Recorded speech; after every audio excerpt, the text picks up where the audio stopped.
Michael Jordan never imagined that seeking refuge from the rain would change his life forever.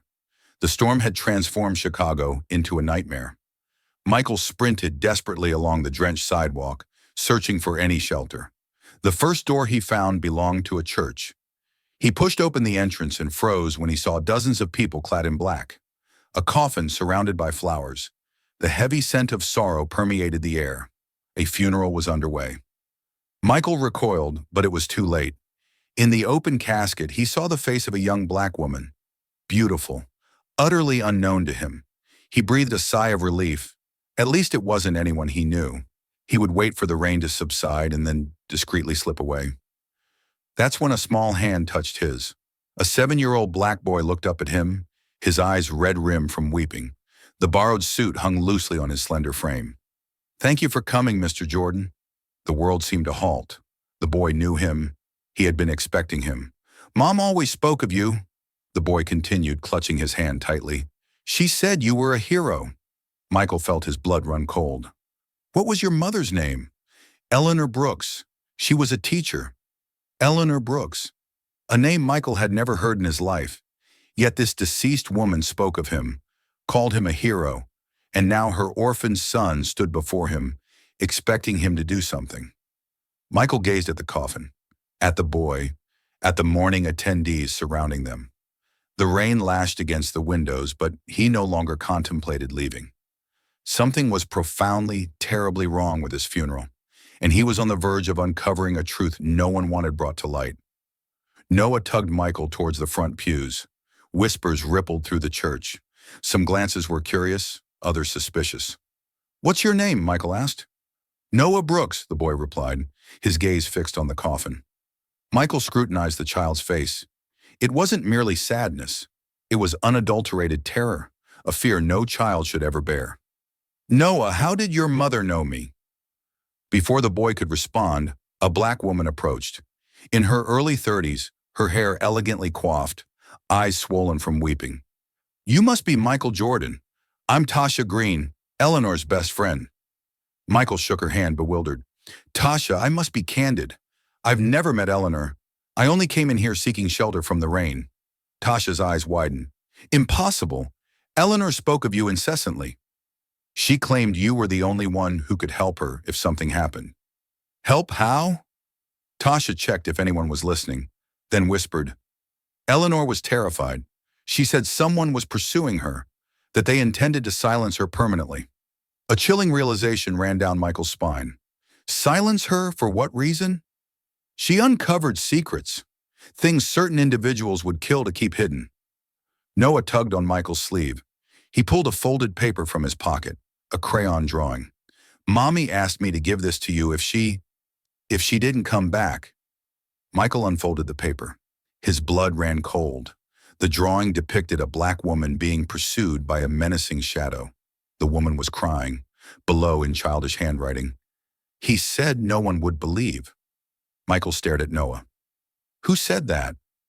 "The man who visited Mommy at school," Noah sobbed. "He always spoke quietly with her, and she'd be very sad afterward." Tasha gasped, covering her mouth in horror.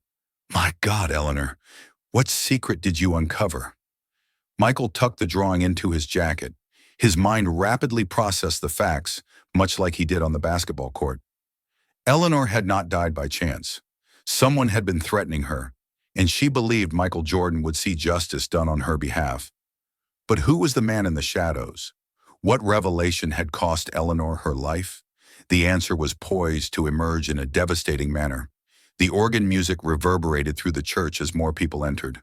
Michael scanned each face, searching for clues about who had destroyed Eleanor. It was then that he saw something impossible. In the casket beside the body, an antique Bible lay half open. A white envelope jutted out between the pages like an accusing tongue. "Tasha," Michael whispered, "did you see that envelope?" Tasha followed his gaze and gasped. "That wasn't there yesterday when we prepared the body." Michael's heart pounded. Someone had placed that envelope there after the casket arrived at the church. But who? And why? "I need to retrieve that letter." "Michael, you can't. It would be disrespectful." "What if someone left it for me? Noah said she wanted my help. Perhaps this letter explains everything." Michael scanned his surroundings. People were conversing quietly, distracted. It was now or never. He rose and walked to the casket. His heart pounded like a war drum. Feigning prayer, he leaned over the body. With swift movements, he snatched the envelope from the Bible and concealed it in his jacket. When he returned, his hands were trembling violently. "Did you get it?" Tasha asked. Michael nodded, but the church lights partially dimmed. A man ascended the pulpit. White, tall, 65 years old, an elegant suit, impeccably coiffed gray hair. But his eyes were pure ice, calculating, dangerous.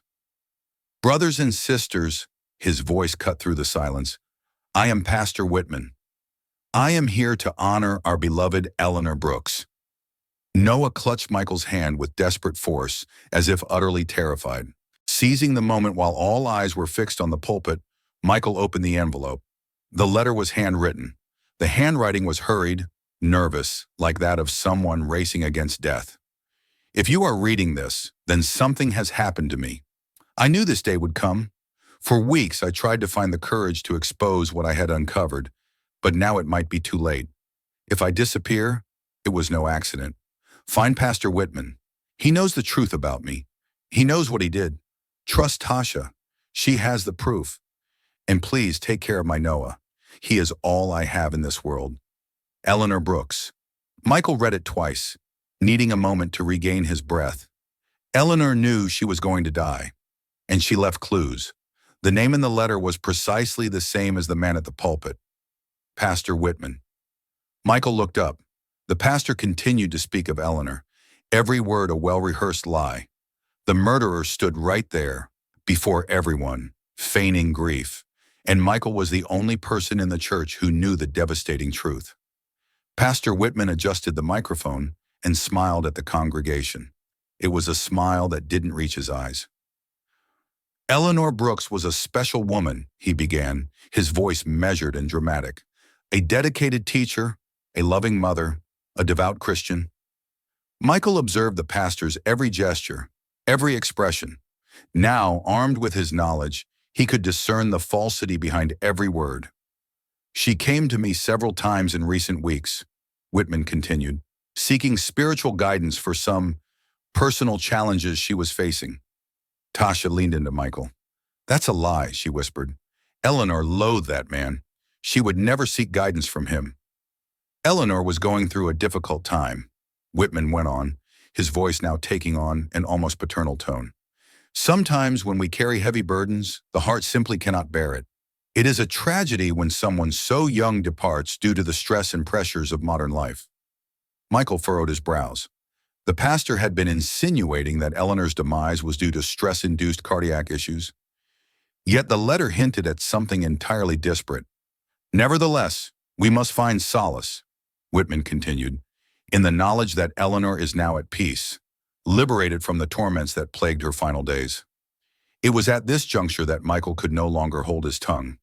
"Pastor," he interjected, rising to his feet, "could you perhaps elaborate on these torments Eleanor reportedly endured?" A palpable tension descended upon the church. Every head pivoted towards Michael. Pastor Whitman paused mid-sentence, his icy gaze fixed upon the former athlete. "My apologies, brother," Whitman stated, a strained smile gracing his lips. "I don't believe we've been introduced." "Michael Jordan," he announced, "and I am not your brother." A ripple of murmurs spread through the congregation. Some were whispers of recognition, others of pure curiosity. "Ah, the renowned Michael Jordan," Whitman uttered, his tone now subtly condescending. "It is an honor to have you present. But as I was stating, Eleanor contended with personal adversities that—" "What sort of adversities?" Michael interjected. "Were they financial straits, health complications, or perhaps issues stemming from individuals who were meant to safeguard her?" Whitman's smile faltered for a fleeting instant, yet he swiftly regained his composure. "Brother Jordan, I appreciate your curiosity, but it is not incumbent upon everyone to be privy to the most intimate and distressing details of Eleanor's life, especially when those moments implicate individuals who were presumed to be trustworthy," Michael countered. Whitman descended from the pulpit and advanced towards Michael. His smile had now completely vanished. "Perhaps it would be more appropriate to discuss this matter following the service," he stated, his voice a low, menacing murmur. It was at this precise moment that Michael observed Whitman's gaze drift towards Noah. The boy was clutching the drawing he had shown Michael just minutes prior. With a swift, surreptitious motion, Whitman stooped, snatched the drawing from Noah's grasp, and meticulously shredded it into tiny fragments, all the while maintaining a placid smile. "At times," Whitman offered, turning back to the congregation, "children fabricate fantasies as a coping mechanism for the anguish of bereavement." Noah began to weep. It was not a lament of sorrow for his mother. It was a primal shriek of terror. Michael felt an incandescent rage ignite within his veins. He now possessed an undeniable certainty. Pastor Whitman had perpetrated some heinous act against Eleanor Brooks, and he had just audaciously threatened a 7-year-old child in plain sight of the entire assembly. The war had commenced. Following the incident with the drawing, Pastor Whitman returned to the pulpit and swiftly concluded his sermon. The tension in the church was palpable. Some people whispered among themselves, others cast uneasy glances at Michael. When the service concluded, most congregants made their way to the cemetery for the interment. Michael, Tasha, and Noah remained behind. "Tasha," Michael interjected once they were alone, "I need to know everything you can tell me about Eleanor and this pastor." Tasha glanced around, ensuring they were truly alone.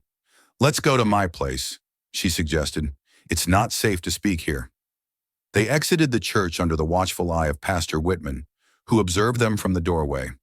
Michael held Noah's hand, and the three hurried to Tasha's car. Tasha's house was small but cozy, nestled in a residential neighborhood a few miles from the church. As soon as they entered, she locked the door and drew all the curtains. "Now tell me everything," Michael urged, settling onto the sofa, with Noah beside him. Tasha took a deep breath before commencing. Approximately 3 months ago, Eleanor began acting erratically. She was nervous, paranoid. She claimed someone was following her, someone specific. Initially, she didn't know who it was, but later she began to suspect certain individuals from the church, primarily Pastor Whitman. Michael leaned forward. "Why?" Eleanor was a teacher at the local elementary school. Whitman had a daughter enrolled there. He started frequenting the school, always contriving excuses to speak with Eleanor privately. "What kind of excuses?" Tasha hesitated, glancing at Noah. "Noah, sweetie, would you mind going to play in my room? There are some toys in the basket next to the bed." After Noah left, Tasha continued in a hushed tone. "Eleanor confided in me that Whitman began making improper overtures. Initially, they were subtle comments about her beauty, about the challenges a young woman faces raising a child on her own." Michael's stomach churned. "And then?" "Subsequently, he started offering assistance. Money for Noah's expenses, gifts, even a better job, all in exchange for favors. Did Eleanor refuse? Of course she did. But then things started to escalate. Whitman began showing up at her home, at the school, always with some pretext. But Eleanor knew he was stalking her." Tasha rose and approached a bookshelf, from which she retrieved a small box. "Eleanor gave me this the last time we spoke," she said, opening the box. Within were several photographs. Michael picked one up, feeling his blood boil. In the photograph, Eleanor was visibly distressed. Her clothes were disheveled, red marks marred her neck, and tears welled in her eyes. Behind her, partially visible, was a pale male hand resting on her shoulder. "My God," Michael murmured. "Eleanor covertly took this photograph after one of the coerced encounters," Tasha explained, her voice trembling. "She was amassing proof to expose him. And why didn't she report him? Who would have believed her? Whitman is a highly respected figure in the community. He has ties to politicians, law enforcement, judges. Eleanor was merely a single teacher, a sole parent." Michael scrutinized the other photographs. All depicted Eleanor in states of profound anguish, some revealing discernible bruises on her arm and neck. "Tasha, this is irrefutable evidence of abuse. How exactly did Eleanor die?" "Cardiac arrest, according to the death certificate." "But Michael, Eleanor was a woman in excellent health. She was physically active, abstained from smoking and alcohol. It simply doesn't add up." Michael meticulously put the photographs away. I need to delve deeper into this matter, but first, Noah cannot be left alone. He could also be at risk. He can stay with me, Tasha said promptly. But Michael, you must exercise caution. If Whitman harmed Eleanor, he will not hesitate to inflict the same upon you. Michael rose resolute. Let him try. But as he departed Tasha's residence, Michael had no idea how truly dangerous Pastor Whitman was. Nor did he imagine that his investigation was about to uncover a web of corruption that extended far beyond a mere case of abuse. The truth about Eleanor Brooks was far more sinister than anyone could have conceived. The following morning, Michael awoke with an unshakable resolve. He had spent the entire night pondering the Eleanor Brooks case, and now he had a plan. His first stop was the office of a private investigator who had collaborated with him on several cases involving sports contract fraud. James Riley was a former police officer, a black man, experienced and discreet. Michael, Riley said, shaking his hand, it's been a while. What can I do for you? Michael recounted the entire story. The funeral, Noah, the photographs, the letter. Riley listened intently, taking notes on a pad. Pastor Whitman, Riley murmured when Michael finished. That name rings a bell. Do you know him? Not personally, but I've heard of him. Let me make some inquiries. Riley turned on his computer and began typing rapidly. Here it is, he said after a few minutes. Pastor Benjamin Whitman, 65 years old, leader of the Hope Baptist Church for 15 years. Anything suspicious in his record? Riley continued reading. Interesting. He pastored in 3 different cities before Chicago, and in all of them, he departed his post abruptly. What do you mean? In Atlanta, he left after disagreements with the congregation. In Detroit, he resigned for personal reasons. In Cleveland, he was transferred to another church. Michael leaned forward. That sounds suspicious. Highly suspicious. Typically, pastors remain at the same church for decades. Bouncing from city to city like that? Something was amiss, Riley continued his investigation. Michael, look at this. In Cleveland, a 28-year-old black woman named Denise Washington died suddenly 3 months before Whitman was transferred. How did she die? Heart attack. A young, healthy woman with no history of cardiac issues. A shiver ran down Michael's spine. Just like Eleanor. Exactly. And there's more. Denise Washington was an elementary school teacher, a single mother, active in the community. My God, Michael murmured. Do you think... I think Eleanor Brooks was not Pastor Whitman's first victim. Riley printed all the documents he had found. Michael, I'm going to make some calls to my contacts in these cities, but I need to warn you, if this guy truly has a behavioral pattern, he's far more dangerous than you can imagine. Michael carefully put away the papers. James, there's one more thing. Eleanor was gathering evidence against Whitman. According to Tasha, she had initiated legal proceedings. What kind of proceedings? I don't know, but if we discover where, perhaps we'll unearth more evidence. Riley performed a few more queries on the computer. Here's something interesting, he said. 3 weeks ago, Eleanor Brooks filed a complaint with the Chicago Department of Education, alleging harassment by a religious figure associated with the school where she worked. And what became of the complaint? Riley furrowed his brows. This is odd. The case was dismissed a week later, citing lack of substantial evidence. A single week? Is that sufficient time for an investigation? Absolutely not. Harassment cases take months to be properly investigated. Michael rose, agitated. Someone exerted pressure to have the case dismissed. And that same individual may be implicated in Eleanor's death, Riley added somberly. It was at that moment Michael's phone rang. It was Tasha, and her voice was laced with panic. Michael, you need to come here immediately. Something dreadful has occurred. What is it? It's about Eleanor's case. I found her documents, and I discovered who signed off on its dismissal. Michael rushed out of Riley's office, yet he had no inkling that the revelation awaiting him would fundamentally alter his comprehension of the case. The corruption ran far deeper than he had initially imagined. Michael arrived at Tasha's home in less than 20 minutes. She was waiting for him at the door, a folder of documents clutched in her hands and an expression of terror etched across her face. "Where's Noah?" Michael's first question was. "At school. I thought it best for him to maintain a normal routine," Tasha replied, ushering him inside. "But Michael, after what I've uncovered, I don't know if anywhere is safe for him." She opened the folder on the kitchen table. "I found this concealed beneath Eleanor's mattress. These are copies of all the documents she had compiled against Whitman." Michael scrutinized the papers. There were copies of the complaint filed with the Department of Education, photographs of Whitman's unsolicited visits to the school, and even audio recordings of some telephone conversations. "Eleanor was more meticulously organized than we had anticipated," Michael remarked. "But look at this." Tasha gestured towards a specific document. "The ruling that dismissed the case." Michael scrutinized the document. The case had been dismissed due to lack of substantial evidence and was signed by Dr. Marcus Webb, the regional director for the Department of Education.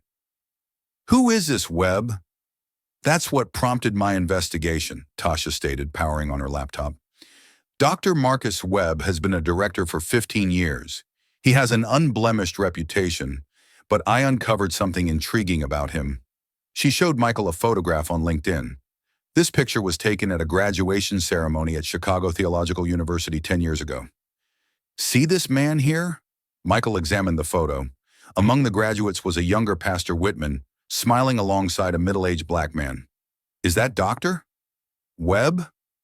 "Precisely. They attended university together. They've been friends for years." Michael felt the pieces of the puzzle coalesce. Webb dismissed the case to protect Whitman. "But there's more," Tasha pressed on. "I contacted a friend who works at the Chicago Medical Examiner's office. I asked her to discreetly verify Eleanor's death certificate. And what did she uncover? The physician who signed the certificate was Dr. Robert Hayes. I've never heard of him. Neither had I. But when I researched him, I discovered that Dr. Hayes graduated from the same university as Whitman and Webb, in the same cohort." Michael sank heavily into his chair. "They all know each other. It's a complicit network." "Michael, this is far more extensive than we had ever conceived. These men hold positions of authority in disparate institutions: religion, education, healthcare. They could be complicit in covering up each other's illicit activities." Michael retrieved his phone and dialed James Riley. "James, I need you to look into two names for me: Dr. Marcus Webb and Dr. Robert Hayes." After elucidating his findings, Riley vowed to commence an immediate investigation. "Tasha," Michael said after hanging up, "I need to speak with someone who examined Eleanor's body, someone who isn't allied with Whitman." "I know a retired forensic pathologist," Tasha offered, "Dr. Samuel Johnson. He worked at the medical examiner's office for 30 years. He's a family friend." An hour later, Michael and Tasha were in Dr. Johnson's office, facing a 70-year-old black man with white hair and sagacious eyes. "Dr. Johnson," Michael began, "I need your opinion on a case. A 34-year-old healthy woman suddenly succumbed to a heart attack." "That can happen," Dr. Johnson remarked, "but it's uncommon. What information do you have regarding the case?" Michael presented him with a copy of Eleanor's death certificate. Dr. Johnson meticulously examined the document, his brow furrowed. "This is quite peculiar," he murmured. "Why?" "Observe here," he indicated a section of the certificate. "The interval between death and examination was merely 2 hours. For a case of sudden demise in a young, healthy individual, protocol mandates a minimum of 8 hours of observation. What does that imply?" "It signifies undue pressure to expedite the process, Doctor," Johnson gravely explained. "Someone sought to have this body released swiftly without a comprehensive investigation." "And there's something else," he continued, scrutinizing the signature on the document. "I've known Dr. Robert Hayes for years. He's not a forensic pathologist. He's a cardiologist. He shouldn't be signing death certificates for cases of sudden demise." Michael and Tasha exchanged meaningful glances. "Dr. Johnson," Tasha inquired, "is it conceivable that Eleanor was permanently silenced?" The retired physician sighed deeply. "Based on what I'm observing here, it's not merely possible, but highly probable. There are substances capable of inducing cardiac arrest, without leaving overt traces, especially if the examination is conducted superficially and expeditiously. Michael felt rage surge through his veins. Eleanor was murdered, and they orchestrated a complete cover-up. But how can we substantiate that now? Tasha queried. It would necessitate exhuming the body and conducting a comprehensive autopsy, Dr. Johnson responded. But for that, you would require a court order. And considering what you've informed me regarding the connections of these individuals, Michael rose resolute. I will procure that order, no matter the cost. However, as they departed Dr. Johnson's office, Michael had no inkling that Whitman was already one step ahead, and that the subsequent revelation would disclose Eleanor had been more astute than anyone had anticipated. She had left a ticking time bomb poised to detonate, and Michael was on the verge of discovering it. That evening, Michael and Tasha resolved to visit Eleanor's former residence. Tasha possessed the keys, as she had been overseeing Eleanor's belongings until Noah came of age. The house was small and unassuming, nestled in a quiet neighborhood. Upon entering, they still found vestiges of the life Eleanor and Noah had built there. Noah's drawings on the refrigerator, early childhood education books lining the shelves, and photographs of the two smiling together. Where do we begin? Tasha inquired. Eleanor was a teacher, Michael reasoned. Teachers are organized. If she was amassing evidence, she must have concealed everything in a secure location. They scoured the living room, the kitchen, and the bedrooms. It was in Eleanor's bedroom that Michael discerned something peculiar. Tasha, look at this, he said, gesturing toward Eleanor's desk. The desk was oddly positioned, slightly ajar from the wall. Did she always leave it like this? No, Tasha replied. Eleanor was a perfectionist. Everything had to be precisely in its place. Michael moved the desk and found scuff marks on the floor, as though it had been recently shifted and repositioned multiple times. She was concealing something underneath here, Michael murmured. They flipped the desk over and discovered a small secret drawer affixed to its underside. Inside the drawer were a USB drive, a notebook, and a sealed envelope. Michael inserted the USB drive into Tasha's laptop. The screen displayed scores of files, photos, audio recordings, and documents. My God, Tasha whispered. Eleanor meticulously documented everything. The first audio file sent a chill down Michael's spine. Recording number 1, March 15th. Pastor Whitman showed up at the school again today. He said he needed to discuss important matters concerning Noah's future with me. When I declined, he remarked that it would be a shame if I were to lose my job due to incompetence. Eleanor's voice was palpably nervous, yet resolute. Michael opened more files. There were photographs of Whitman tailing Eleanor in the street, recordings of menacing phone conversations, and even covertly filmed videos. In one of the most recent recordings, Eleanor's voice was quavering with fear. Recording number 23, April 2nd. I am terrified. Whitman showed up at my house last night. When I asked how he knew my address, he just laughed and said he knows everything about me, about Noah, about where we go to school, where we shop, where we attend church on Sundays. He said if I don't stop causing trouble, he'll ensure I never see my son again. That recording was made just a week before her death, Tasha observed. Michael continued to listen. The final recording dated back to a mere 3 days before Eleanor's demise.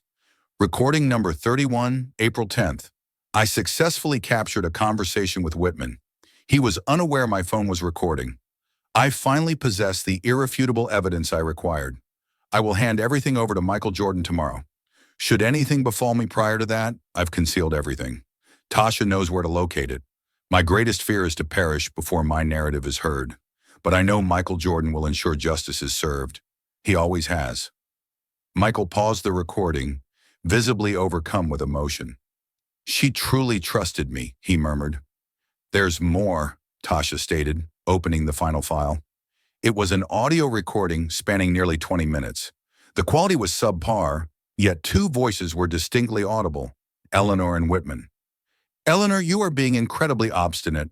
I merely wish to assist you and your son. Assistance? You term this assistance? Stalking me? Threatening me? You are gravely misinterpreting my intentions. I am a man of God. I merely seek to offer guidance and support. Guidance? You appear at my home in the dead of night. You constantly follow me. That is not guidance. It is persecution. Whitman's voice shifted, growing perceptibly colder. Eleanor, you must understand that I possess numerous influential friends in this city. Friends who can make your life exceedingly difficult or remarkably easy, contingent upon your cooperation. Are you threatening me? I am merely being practical. You can either facilitate matters for all of us, or you can discover just how arduous life can be in this city when one acquires powerful adversaries. The recording continued with Whitman issuing increasingly explicit threats. Michael slammed the laptop shut, seething with rage. This is sufficient evidence to apprehend this monster. But Michael, Tasha said, her voice laced with concern, if we take this to the police, what if they are also implicated? What if there are more individuals protecting Whitman? It was at that very moment they heard a commotion at the front door. Loud, insistent banging. Police! Open the door! Michael and Tasha exchanged terrified glances. They know we're here, Tasha whispered. The banging intensified. The voice from outside bellowed, We know you're inside. Come out with your hands up. Michael swiftly grabbed the flash drive, the notebook, and all the documents. Is there a back exit? Yes, through the kitchen. They sprinted toward the rear of the house as they heard the front door being violently forced open. They managed to slip through the backyard fence, but Michael knew that was only the beginning. Whitman had ascertained that they were investigating, and he was now poised to wield his full influence to silence them. The war had officially commenced, and Michael was on the verge of discovering that his adversary was far more formidable than he had ever conceived. The following day, Michael awoke to his phone ringing incessantly, a relentless barrage of calls from journalists, attorneys, and the simply curious. Overnight, a news story had disseminated across social media platforms and local news outlets. The leading headline was scathing. Former basketball star Michael Jordan accused of trespassing and defamation against revered pastor. Michael switched on the television. On every channel, the same narrative unfolded. Pastor Whitman had lodged a formal complaint against him, contending that Michael had trespassed into Eleanor Brooks's home and was disseminating libelous falsehoods against an esteemed religious figure. His phone rang. It was James Riley. Michael, have you seen the news? I've just seen them. How did this unfold so swiftly? Whitman has extensive ties within the media as well. He held a press conference this morning, tearfully claiming you are persecuting him for undisclosed motives. And the worst part is, he's not technically fabricating the truth, Michael conceded.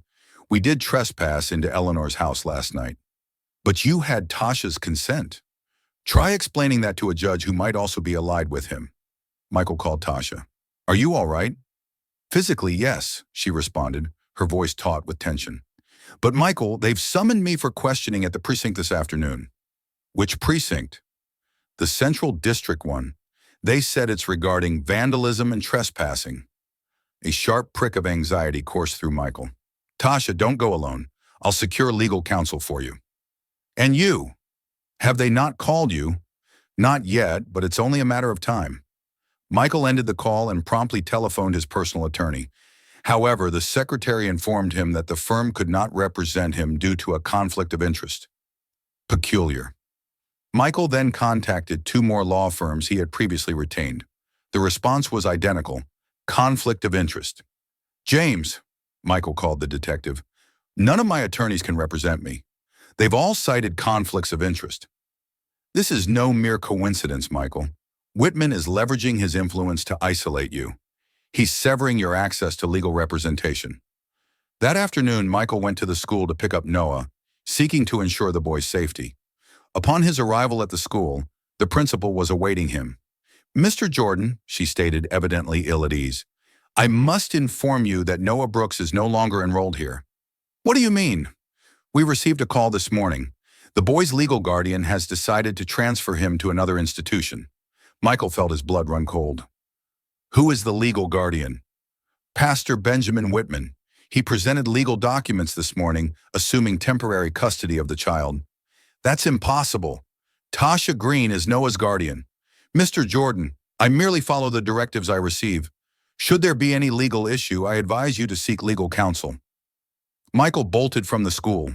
He promptly called Tasha. Tasha, where are you? At the police station, waiting to give a statement. Why are you so agitated? Noah is missing from school. Whitman claimed to have legal custody of him. A silence on the other end of the line persisted for several seconds. Michael, Tasha finally stated, her voice quivering, I believe they brought me here to get me out of the way. While I was being held here, they took Noah. Leave there at once. I cannot. They warned that if I fail to cooperate, I will be apprehended for complicity. Michael pounded his fist on the steering wheel. Where did they take Noah? I don't know. But Michael, I dread what Whitman might do to him. Michael disconnected the call and immediately contacted James Riley. James, I need to find Noah Brooks. Whitman took the boy. Michael, this is now kidnapping. You need to call the FBI. What if they're compromised too? Whitman has connections everywhere. It was at that moment that Michael's phone rang. It was an unknown number. Hello? Mr. Jordan. The voice belonged to Pastor Whitman. I believe you're looking for someone. Where is Noah? The boy is safe, and he will remain safe, provided you cease this defamatory campaign against me. You can't do this. He's a child. I am his legal guardian now. I possess full authority to make decisions regarding his welfare. What kind of decisions? Whitman's voice grew cold and menacing. Noah is a boy traumatized by the loss of his mother.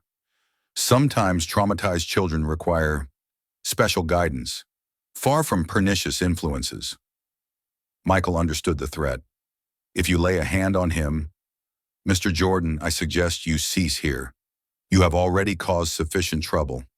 Retract all accusations against me, issue a public apology, and the boy can return to a normal life. And if I don't, then Noah might discover how difficult it is to grow up without anyone who cares for him. There are many institutions for troubled children, places where boys like him learn discipline. The call ended. Michael was alone, without counsel, without powerful allies. Whitman had played all his cards at once. He was using Noah as a hostage, had legally isolated Michael, and was publicly destroying his reputation. But Michael Jordan hadn't become a legend by giving up when things got tough. The war was just beginning, and he held an ace up his sleeve that Whitman didn't know about. Eleanor's recordings. It was time to stop playing defense and go on the offensive. Michael spent the entire night planning his next move. He knew he had mere hours before Whitman fully consolidated his position. He needed to act swiftly and intelligently. The following morning, Michael went to the Hope Baptist Church, not to confront Whitman directly, but for reconnaissance. He needed to understand how the church operated, where the offices were located, and the emergency exits. The church appeared empty, save for a few elderly women cleaning the pews. Michael entered discreetly, feigning prayer. It was then he heard a familiar voice. From one of the church's rear rooms, he discerned Noah's frightened voice. Please, I want to go home, the boy pleaded. This is your home now. A masculine voice Michael did not recognize replied. Pastor Whitman is being exceptionally generous in caring for you. Michael approached the room stealthily. The door stood ajar, revealing Noah seated in a chair, a middle-aged white man beside him. When may I see Aunt Tasha? Noah inquired. Tasha Green is no longer your legal guardian, the man replied icily. And you would do well to forget those stories your mother used to tell. Stories about people who could harm her. But they were true, Noah asserted, his voice small yet resolute. Mommy never lied. Your mother was disoriented in her final days. Ill. Sometimes unwell individuals fabricate tales. Michael's heart ached, witnessing Noah being manipulated in such a manner. I won't speak with Mr. Jordan anymore, Noah eventually stated. The pastor said he is a bad man. Very well, and remember, if anyone asks about your mother, you are to say she died of grief. Nothing more. The man rose to exit the room. Michael swiftly concealed himself behind a pillar. Once the man departed, Michael waited a few minutes before again approaching the room. Noah was alone, gazing out the window with tears in his eyes. Michael tapped softly on the door. Noah? It's me, Michael Jordan. The boy turned, his eyes briefly lighting up before fear shadowed them. Mr. Jordan, I cannot speak with you, Noah stated, though his voice betrayed his relief at seeing Michael. Why not? The pastor said you are dangerous, that you might harm me. Michael entered the room and knelt before Noah. Noah, do you believe that? The boy met Michael's gaze for a prolonged moment. No, he eventually said. Mommy always said you were a hero. And your mother was right. I am here to help you, just as she wished. Noah began to weep. Mr. Jordan, I'm frightened. The pastor said if I told anyone about his visits to our house, bad things would happen to me too. What kind of visits? He would come there at night. He'd make Mommy cry. I heard her begging him to leave, but he wouldn't. Rage surged through Michael's veins. Noah, I'm going to get you out of here, but I need you to be brave, all right? How?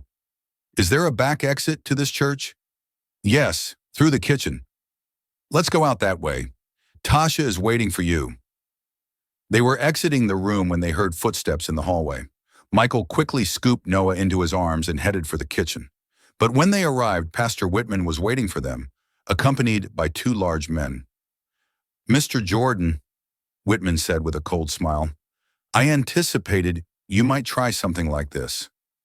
Let the boy go, Michael said, placing Noah behind him.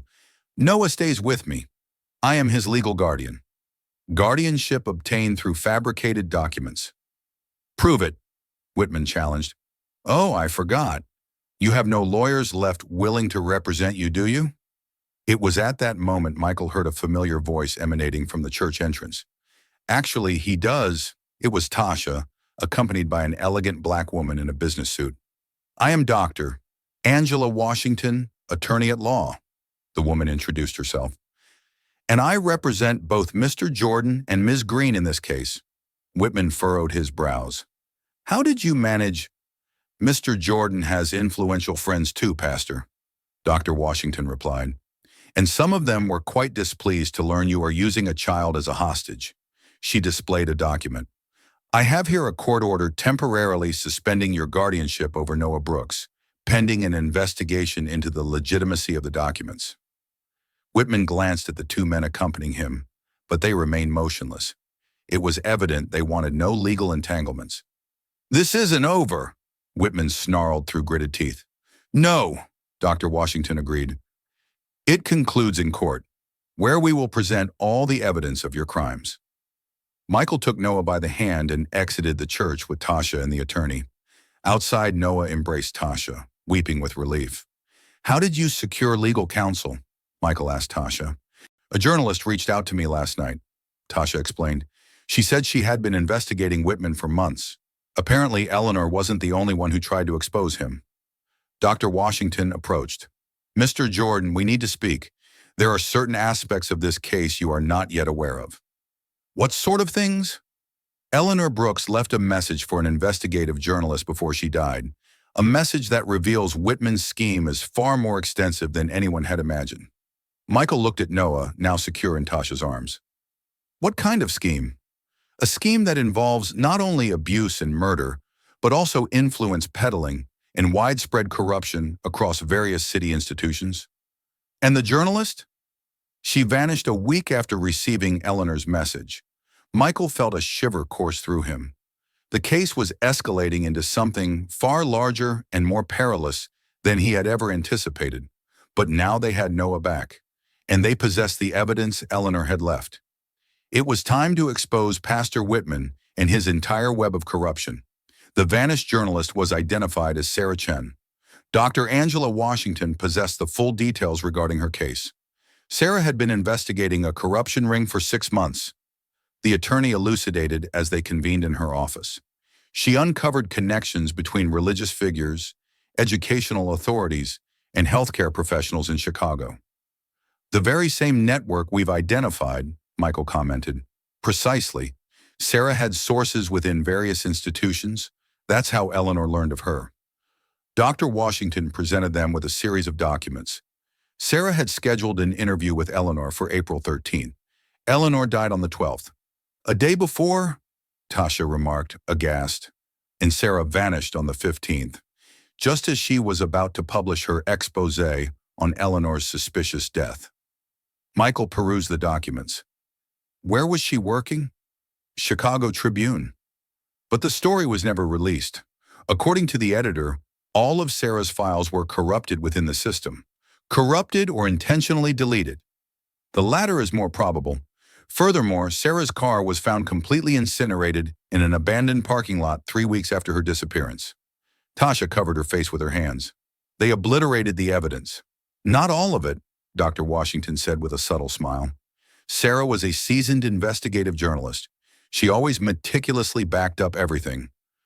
You have the backups? Not directly, but I know who does. Dr. Washington picked up her phone and dialed a number. Marcus, it's Angela Washington. I need to meet you today. Yes, it's about Sarah Chen. After hanging up, she turned to Michael. Marcus Rivers is a photojournalist and was Sarah's partner on numerous investigations. If anyone possesses her files, it's him. An hour later, they rendezvoused with Marcus Rivers at an unassuming cafe in downtown Chicago. Marcus was a black man in his 40s, with a weary appearance and perpetually vigilant eyes. Angela told me about your case, Marcus stated after the introductions. Sarah was obsessed with this story before she disappeared. Do you have her files? Michael asked directly. Marcus glanced around, checking if anyone was paying attention to their conversation. I do. Sarah always sent me copies of important files. Security protocol. And what do the files reveal? Marcus retrieved a tablet and displayed a series of photos. Sarah discovered that Whitman isn't just a sexual predator. He's at the center of an extortion ring that has been operating for years. The photos depicted documents, WhatsApp conversations, and even images of clandestine meetings between Whitman and various city officials. How does the scheme operate? Tasha inquired. Whitman identifies vulnerable women, Marcus explained. Single mothers, women in financial distress, professionals who could be useful to him. He pressures them, obtains compromising material, and then uses it to extort favors. What kind of favors? The shelving of lawsuits, falsified medical reports, the transfer of inconvenient employees, steered public contracts. The network's influence pervades various sectors. Michael examined the photos more closely. How many victims? Sarah identified at least 15 women over the past 5 years. 3 of them died under suspicious circumstances. Was Eleanor the third? The fourth, actually. There's a woman who died last week, Maria Santos, a nurse at Chicago General Hospital. Dr. Washington leaned forward. How did she die? An accidental drug overdose, Marcus replied bitterly. According to the medical certificate signed by Dr. Robert Hayes. The same doctor who signed Eleanor's death certificate, Michael observed. Sarah was about to interview Maria when she died. And after Maria's death, Sarah received an anonymous call warning her that she would be next if she didn't stop investigating. And yet she continued? Sarah was courageous. She said she couldn't let these women die in vain. Marcus presented further documents. Here's the last thing Sarah uncovered before she disappeared. A wire transfer of $200,000 from Whitman's personal account to an offshore account. When was this transfer made? On the day of Eleanor's death. Michael stood up, agitated. He paid someone to permanently silence Eleanor. And he likely paid to silence Sarah as well, Marcus added grimly. Dr. Washington gathered all the documents. Armed with this evidence, we can expose the entire network. But first, Michael said, his gaze sweeping over them, we need to ensure we don't meet the same fate as Eleanor and Sarah. What do you have in mind? Tasha asked. Michael smiled for the first time in days. It was the smile his basketball rivals knew well. The smile of someone poised to make a pivotal maneuver. We're going to give Whitman a taste of his own medicine. We'll expose everything publicly in one fell swoop, rendering him unable to suppress it. How? During the Sunday service, in front of the entire congregation. The battle was drawing to a close, and Michael Jordan was ready for the ultimate showdown. It was Saturday night, the eve of the final confrontation. Michael, Tasha, Dr. Washington, and Marcus Rivers convened at the attorney's office to prepare their Sunday presentation. We must be strategic, Doctor, Washington explained.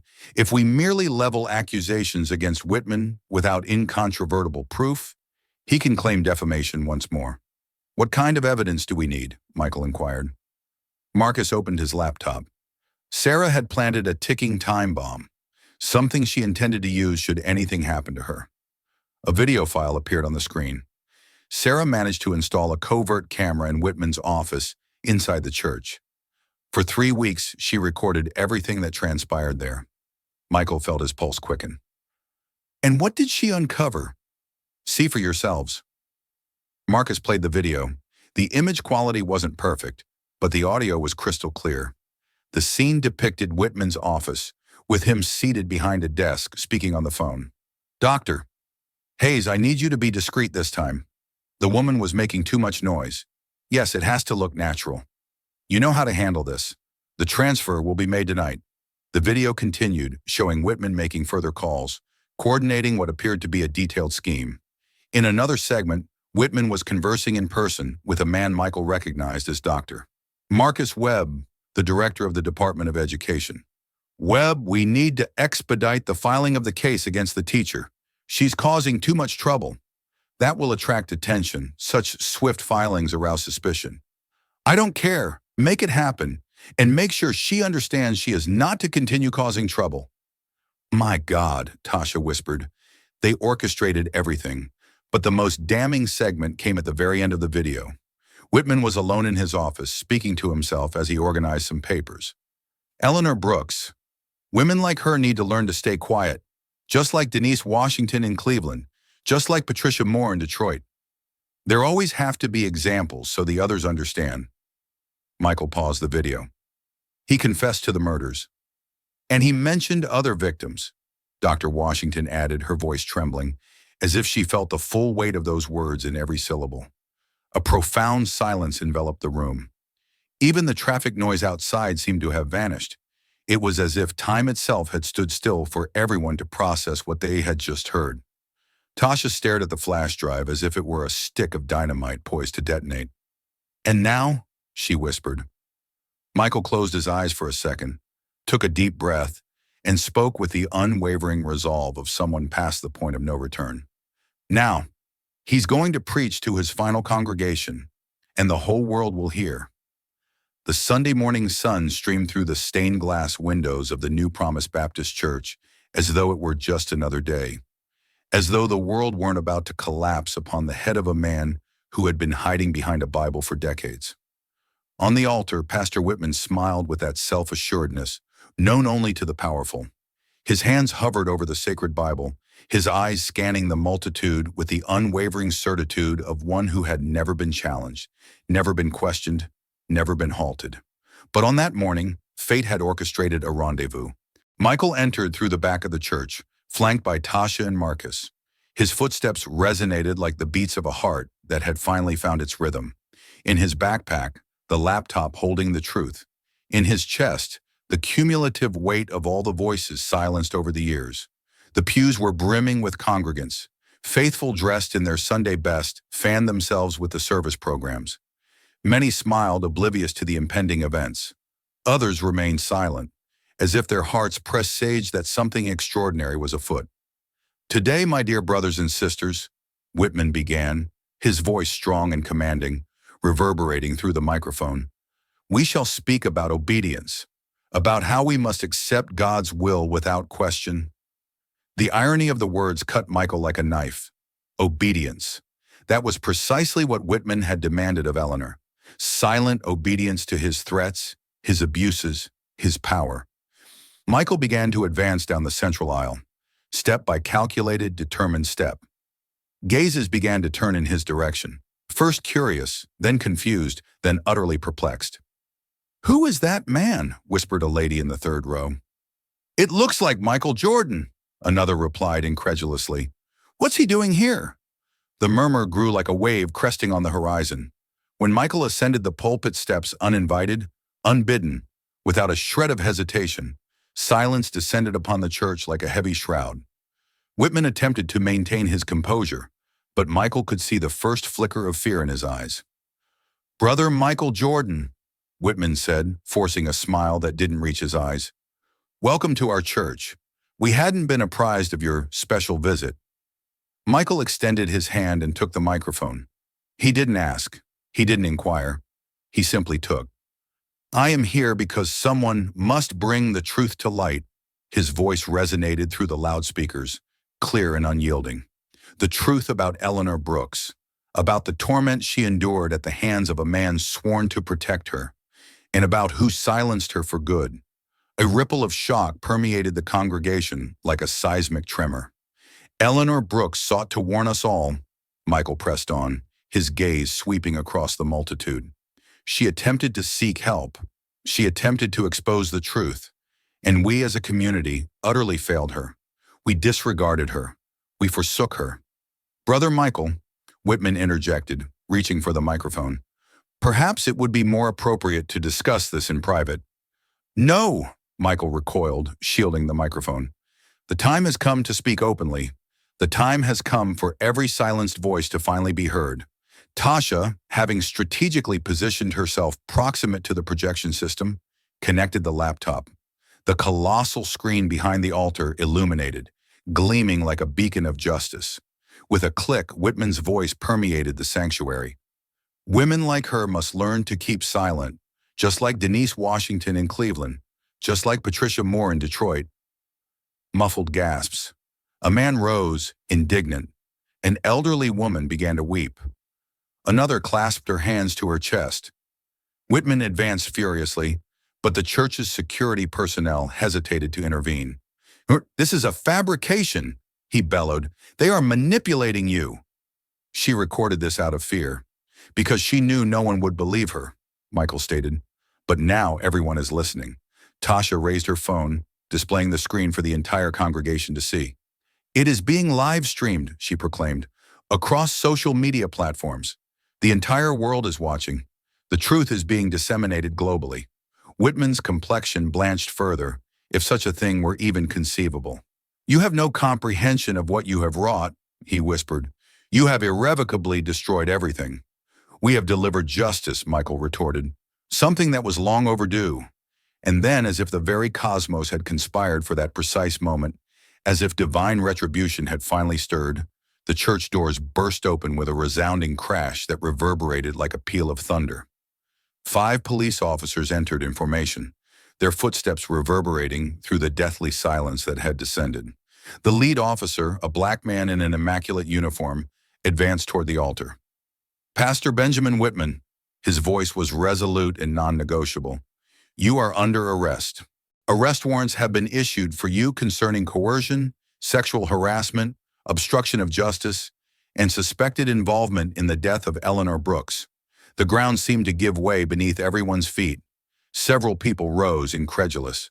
Others remained seated in shock. Whitman blinked a few times, as if failing to comprehend. Then he slowly raised his chin. The smile that formed on his lips was not one of disbelief. It was one of disdain.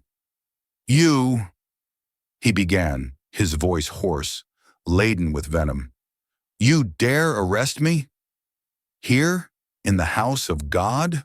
The officer stepped closer. You have the right to remain silent. I will not be silenced, Whitman bellowed, his voice reverberating like thunder through the temple. That woman, that Eleanor, she was a liar, a rebel, ungrateful. I helped her. I gave her counsel, opportunities. He spun around to face the congregation, his eyes now blazing with fury, not faith. All of you, he vociferated, pointing at the faithful, sitting there like lambs, ready to believe any poorly edited video. Any accusation made by a frustrated teacher and a retired player with heroic delusions. A horrified murmur swept through the pews. An elderly woman clutched her chest. Another began to weep. Eleanor Brooks was a threat to order, he continued, his eyes bloodshot, his face contorted with hatred. She wanted to destroy everything we built here. She questioned my authority, challenged me before the students. She thought she could live without submission. The officer attempted to turn him, but Whitman wrenched free. Don't touch me, he snarled. I am the pastor of this church. I am the chosen one. And all of you, he glared around, spitting the words, will pay for this. Every one of you who turned your back on me today will feel the weight of divine judgment. Pastor Whitman, the officer said, his voice now firmer, you are only exacerbating your situation.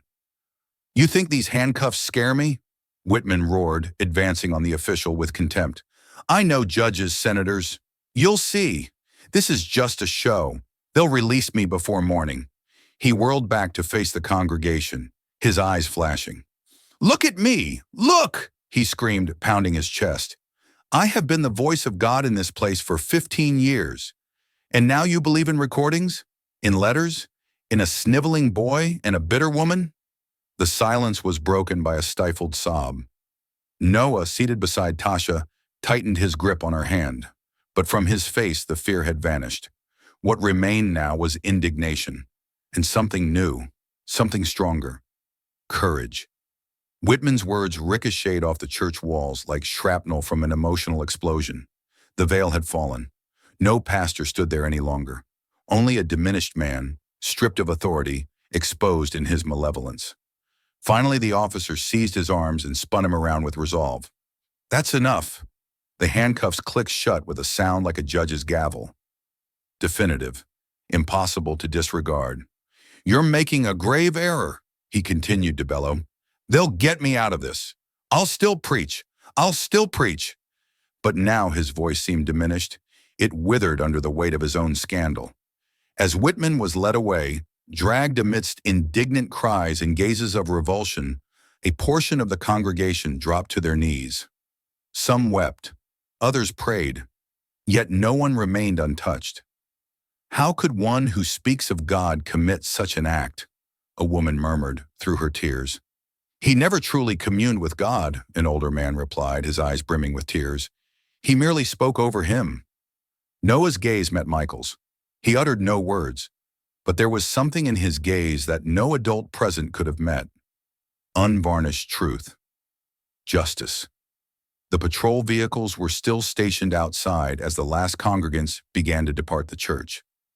Some walked in stunned silence, utterly bewildered. Others wept softly, embracing one another in pairs. The Sunday, which had commenced with hallelujahs, concluded in murmurs of something far more profound, a stark confrontation with truth. Inside, the pews stood empty. Yet Michael remained, seated, his gaze fixed on the altar, now divested of any theatrical sanctity. He discerned footsteps. It was an elderly woman, her face etched with the passage of time and her eyes brimming with tears. She approached slowly and gently touched his shoulder. "I knew Eleanor. I taught alongside her. Thank you for not allowing this to be interred with her." Michael nodded, wordlessly. Others approached.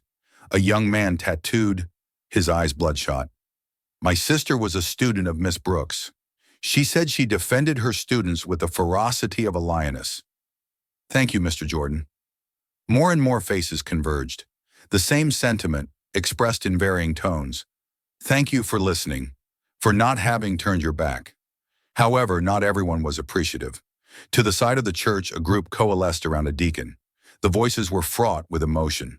Some claimed it was all a fabrication. Others placed the blame on the media. One man bellowed, "He is no God.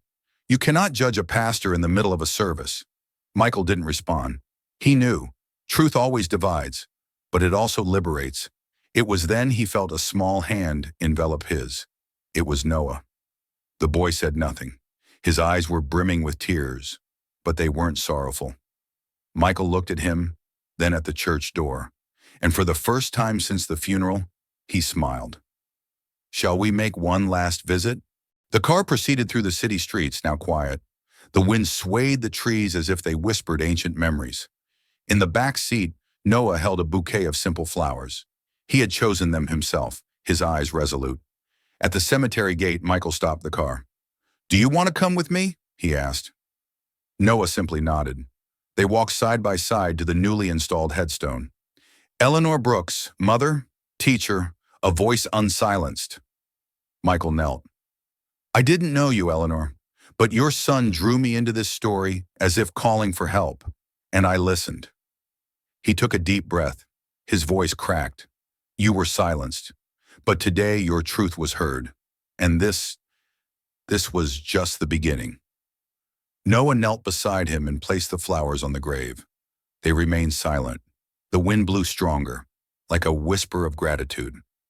Michael stood, looked at the sky, and then at the boy beside him. "You know, Noah, I think we need to do something more significant with all of this. The boy stared at him. Michael extended his hand.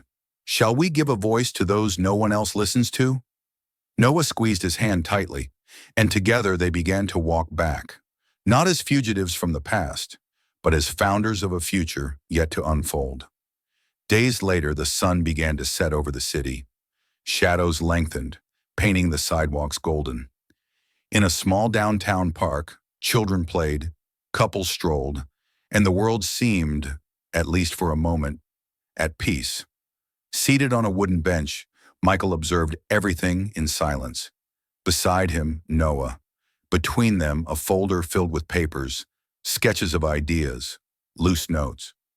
What will it be called? The boy asked, curious. Michael thought for a moment, then offered a faint smile. Silence Voices. It's beautiful, Noah replied, and sad at the same time. It's real, Michael said, and now it will be heard by many. The project was simple in essence, yet immense in purpose, a foundation to investigate, document, and disseminate stories like Eleanor's. Stories erased, suppressed, forgotten. To give a voice to those who had been silenced, a beacon for those who lived in shadow. Across the street, Tasha approached with 2 coffees in hand. She handed one to Michael, affectionately ruffled Noah's hair, and settled down beside them. We already have 4 cases on our radar, she said, and 2 more journalists eager to collaborate.